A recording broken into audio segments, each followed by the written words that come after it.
For a second time this year, Multnomah County suing American Metal Response, also known as AMR. So the county says that responders failed to arrive at 911 calls in the required time frame. Jenny Hansen here now. And Jenny, so the county is talking about this really in just the last hour. Yeah, we've been covering these issues for a while now. So what the county is saying certainly sounds familiar. This new fine is for more than $500,000, again, over response times.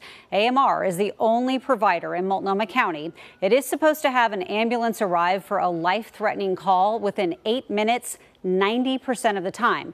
But for months now, that is not happening 30% of the time. The AMR blames staffing shortages, and they say it's tough to find paramedics.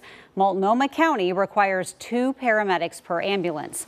Well, elsewhere, there is a trend to have a paramedic and an EMT pair up instead. EMTs have less training and they are paid less than a paramedic. Now, the county says the response time problems are not created by a 2 paramedic requirement. System improvements will help with the coordination, but that really is on AMR. They have their contractual requirements. They have staffing shortages. They need to fill those vacancies. And that's really a question for AMR to get to the standards that they need to be able to meet the calls on time. The county specifically cites late response times across urban and rural neighborhoods from August for triggering these fines.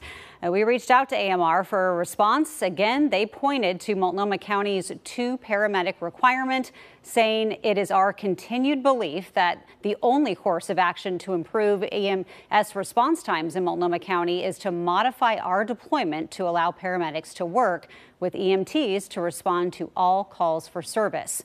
Well, of course, we'll have much more at 10 tonight on Portland CW and on KOIN 6. And guys, remember, this is the same company that took over in Washington County just in August, and they don't have that 2 paramedic rule in Washington County.